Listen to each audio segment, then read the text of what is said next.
जयाणं नमो लोये सब्बसाहूणं। जलो सत्संग श्री वर्धमान भगवान की, आचार्य भगवंत श्री शांति सागर जी महामुनिराज की, आचार्य गुरुदेव श्री विद्यासागर जी महामुनिराज की, नवाचार्य श्री समय सागर जी महामुनिराज की, मुनिवर श्री क्षमा सागर जी, गुप्ती सागर जी, संयम सागर जी महामुनिराज की, मुनिवर श्री 108 अजित सागर जी महामुनिराज की, 3 कम 9 करोड़ मुनिराजों की, पूज्य मुनि श्री 108 निराग सागर जी महाराज जी की, एलक श्री 105 विवेकानंद सागर जी महाराज जी की। अब थोड़ा सा समय मिला है, कम समय में, क्योंकि एलक जी ने बहुत पर्याप्त जानकारी आपको आंकड़ों के हिसाब से पूरी दे दी है और बिल्कुल सटीक आंकड़े इन्होंने बता दिए आपके लिए। हम सिर्फ 2-3 घटनाएं उनके जीवन की बताएं। गुरुजी के मुख से हमने भी सुनी थी ये वाली घटना कि आचार्य शांति सागर जी एक बार, देखो आप इतने बड़े तपस्वी की करुणा और उनकी साधना, निश्चलता, कितनी निश्चल थे अपनी साधना में वो। एक उदाहरण से आपको दोनों चीज़ें स्पष्ट हो जाएंगी कि दोपहर के 12 बजे महाराज जी आवर्त करके और सामायिक में बैठ गए और अपनी सामायिक में लीन हो ही नहीं पाए थे। इतने में एक मंदिर की चौखट से एक पक्षी का बच्चा, छोटा सा बच्चा चिड़िया का, नीचे गिरा और वो घूमने लगा पूरे में। महाराज जी को अब देखो वहाँ सामायिक में लीन नहीं होने के कारण उनको क्या चिंता हुई कि अब इसको कोई बिल्ली वगैरह नष्ट ना कर दे, इसके लिए इसके प्राणों को हरण न कर दे। इस करुणा के साथ वो बैठे रहे, सामायिक शुरू नहीं की, वो इंतजार करते रहे किसी व्यक्ति का। उसी समय कोई श्रावक आया और श्रावक से कहा कि इस बच्चे को ऊपर घोंसले में रख दो। उसने स्टूल आदि के माध्यम से उसको घोंसले में रख दिया। अब देखो यहाँ पे, अब जैसे ही वो अपनी सामायिक में लीन हुए उसी समय एक बहुत भयंकर सर्प आया, कम से कम आधे फुट चौड़ा सर्प, अजगर सर्प था वो, और महाराज जी को पूरी तरह से बिल्कुल उसने जकड़ लिया अपनी गिरफ्त में। महाराज जी सामायिक में ऐसे लीन हुए, कोई चिंता नहीं, 2.5 घंटे तक कंटिन्यू वो सर्प महाराज जी के ऊपर लिपटा रहा। 2.5 घंटे तक एक शरीर का 1 इंच नहीं हिला, उनके माने शरीर का एक हिस्सा नहीं हिला। आप सोचो कितनी करुणा और कितनी निश्चलता। अपने प्रति वो कैसे थे, वज्र के समान कठोर थे, लेकिन पर की करुणा, पर की पीड़ा में बिल्कुल मोम की तरह पिघलने वाले साधक थे। एक बार एक ब्रह्मचारी जी थे, नागपुर के ब्रह्मचारी जी, उनकी संलिखना चल रही थी, तो उनको चिंता हो गई कि हमारी सेवा कौन करेगा। रोने लगे, वो घबरा गए, घबराने लगे। तो आचार्य होते हैं, उन्होंने तुरंत उनके सिर पे हाथ रखा और कहा कि तुम क्यों घबरा रहे हो, व्रती हो आप, निश्चल रहो, हम करेंगे सेवा तुम्हारी, हमसे जितनी सेवा बनेगी हम तुम्हारी सेवा करेंगे। इतने सेवा भावी, इतने वात्सल्य प्रधानी थे और अभिमान तो उनको कभी छू नहीं पाया। हमेशा वो यही बात बोलते थे हमेशा कि 3 कम 9 करोड़ मुनिराजों में लोगों से बोलते थे, चारे चक्रवर्ती आप तो बहुत बड़े ज्ञानी हैं, प्रकांड विद्वान हैं, आप खूब प्रशंसा करते थे। लेकिन वो सिर्फ एक बात बोलते थे कि 3 कम 9 करोड़ मुनिराजों में अंतिम नंबर हमारा है। बस हम तो इतना जानते हैं कि 3 कम 9 करोड़ में अंतिम नंबर हमारा है, नहीं जानते। अब इतने निश्चल भाव, बिल्कुल कोई निष्प्रह, इतने थे निष्प्रह कि अपने जीवन में कई बार 3 बार सर्प का उपसर्ग सहन किया उन्होंने, 3 बार, और 2 बार सिंह का उपसर्ग सहन किया। सिंह उनके सामने आके और चुपचाप चला गया। अब ये अपन चलचित्र देख रहे थे वहाँ स्क्रीन पे, उसमें क्या आया था, जंगल से जब विहार कर रहे थे मुनिराज तो क्या हुआ, भैंसों का एक झुंड आया था, जंगली भैंसों का झुंड, और महाराज जी के चरणों में नतमस्तक हो गए थे सब, पूरे भैंसों का झुंड। मुनिराज की मुद्रा को देख के, वो वैसे ही स्वाभाविक क्रूर होते वो लोग, वो आक्रामक होते हैं जंगली भैंसे, शेर तक को नहीं छोड़ते, वो इतने ज़बरदस्त होते ताकत में। उनके सामने सबके सब नतमस्तक हो गए थे। एक बार की और घटना बताएं कि एक बार श्रावक लोग आए, महाराज जी की आरती उतारी, महाराज जी दरवाजे के किनारे बैठे थे, सामायिक कर रहे थे, और श्रावकों का विवेक अपना अपना होता है, उन्होंने खूब जोर से नाच नाच के आरती करी। उससे क्या हुआ, महाराज जी के पाटे के आसपास पूरे में घी छलक गया, पूरा घी उतर गया। और जब महाराज जब श्रावक चले गए, अब चींटियों का झुंड आना शुरू हुआ जब, तो इतना भयंकर उपसर्ग हुआ उनके ऊपर चींटियों का, बिल्कुल अविचल रूप से वो साधना में लीन रहे। पूरी रात महाराज जी लेटे नहीं, पूरी रात चींटियों का उपसर्ग सहन करते रहे। वो चाहते तो पिच्छे के माध्यम से पूरी चींटियों को अलग कर सकते थे, क्योंकि दो प्रकार का संयम आगम में आता है साधुओं का, एक अपरस संयम, एक उपेक्षा संयम। अपरस संयम क्या कहलाता?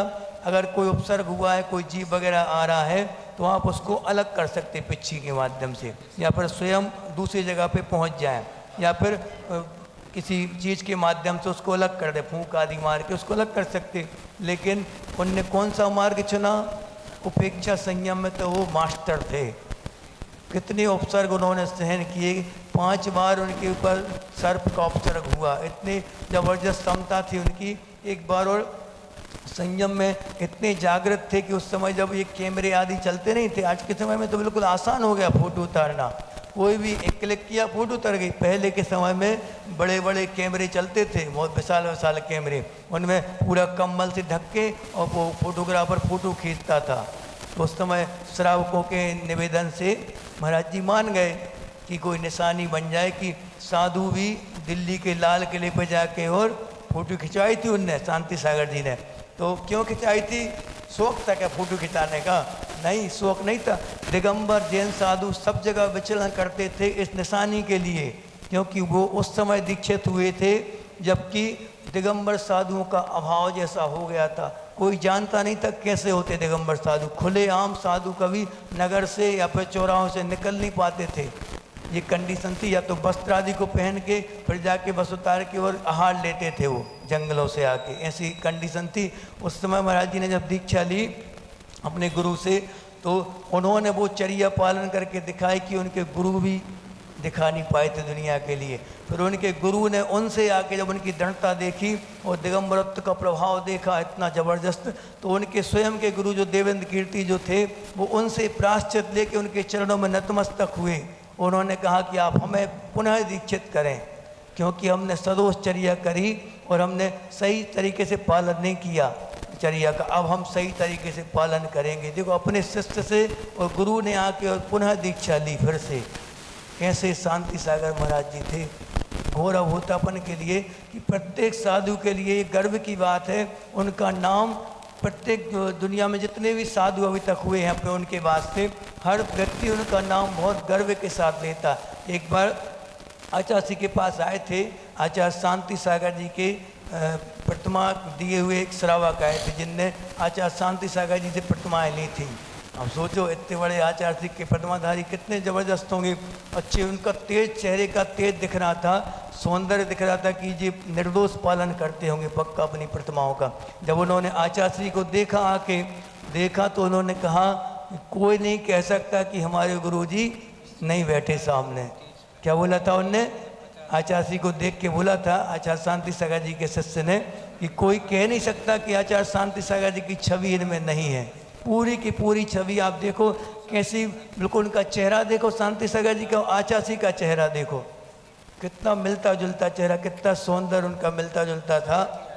तो आचार्यों की ये लक्षण होते हैं कि समाज में हमेशा उनको धर्म का प्रभाव बनाए रखें और ऐसी चर्या चल के दिखाएं कि उनका आदर्श सभी जगह बिल्कुल प्रमाणित हो जाए, उनका आदर्श। ऐसे आचार्य शांति सागर जी ने, उनसे पूछा गया आप इतने उपवास क्यों करते हैं? पूछा किसी ने आके कि आप उपवास करते रहते हमेशा, आपको इतनी उपवास करने की प्रेरणा कहाँ से मिली? तो उन्होंने क्या कहा? उन्होंने कहा, ये पूरी कैमरा वाली घटना आपको बता दें कि कैमरा जब चला रहा था वो व्यक्ति, तो पहले क्या होता था कि आधा घंटा में एक फ़ोटो खींचती थी। तो सीधे बैठो, ऐसे बैठो, सीधे ऐसा करो, हाथ पीछे हाथ में लो, ये ऑर्डर देता था वो कैमरा वाला, मुस्कुराइए, कुछ भी। तो उनको उनके अनुसार श्रावकों की बात तो मान ली महाराज जी ने और उनकी वचन दे दिया कि हाँ हम फोटो खिंचवाएंगे। और वचन दिया था तो वचन में महाराज जी बद्ध थे, तो जैसे वो कहता जाता वो करते जाते थे। उसके बाद जब फोटो खिंच गई, महाराज जी ने 1 हफ्ते के लिए दूध का त्याग कर दिया। कितना? 1 हफ्ते के लिए दूध का त्याग। उस समय आचार्य श्री मात्र दूध और चावल लेते थे बस, मात्र। क्यों? क्योंकि उत्तर भारत में जब वो आए थे, यहाँ पे विवेक नहीं था श्रावकों के लिए कि कौन सी चीज़ की मर्यादा कितनी है, तो ये चावल बस बचता था, जो इसमें कोई दिक्कत नहीं जाती मर्यादा वगैरह की। चावल पका के सीधा चला दो और दूध, बस 2 चीज़ें बस चलती थी उनके लिए। तो लोगों ने पूछा जब 8 साल बाद पूछा लोगों ने कि आचार्य श्री आप दूध चावल अकेला लेते हैं? उन्होंने क्या बोला, लोग कुछ देते ही नहीं कुछ लोग, यानी इतने साल से वो लेते रहे। बस आप सोचो, कोई हिंट नहीं करी कि किसी श्रावक को बता दें कि इसके बाद ये भी चला सकते, ये भी चला सकते, कोई हिंट नहीं। आप सोचो कैसे गजब के साधु होंगे वो, कैसी उनकी चर्या होगी। उनने उसमें से भी उनने 1 हफ्ते के लिए दूध का त्याग कर दिया। और क्या बोला कि जब आप फोटो खिंचवा रहे थे, फोटो हमारी खींच रहे थे, तब हम पराधीन जैसे हो गए थे, हमें लगा कि हम पराधीन हो गए हैं। और पराधीनता को सिर्फ एक चीज़ दूर कर सकती, वो क्या है? त्याग। बस इसलिए हमने त्याग पे विश्वास किया और दूध का त्याग करके हमने वो प्रायश्चित पूरा कर लिया। ऐसे महान आचार्य थे।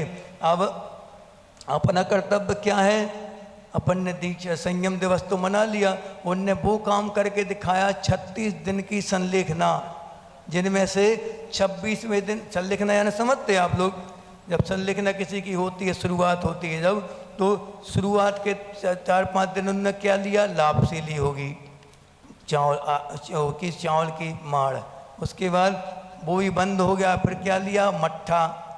फिर मट्ठा के बाद 2-4 दिन लिया होगा, उसके बाद पानी, बस मात्र 36 दिन तक चली वो संलेखना। उत्कृष्ट संलेखना करके दिखाई उन्होंने। और उन्होंने अपनी आचार्य चक्रवर्ती पुस्तक में लिखा, उनने हमारे पत्र में लिखा होगा, उनने कहा कि मैंने ये साहस करके दिखा दिया, मेरे बाद ये साहस कोई करे ना। इंगिनी मरण करके दिखाया। इंगिनी मरण क्या कहलाता?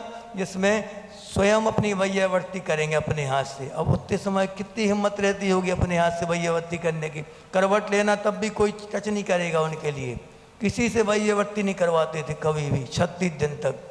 सोचो आप, करवट भी लेना तो स्वयं लेंगे अपने हाथ से। ये कहलाती क्या? इंगिनी मरण।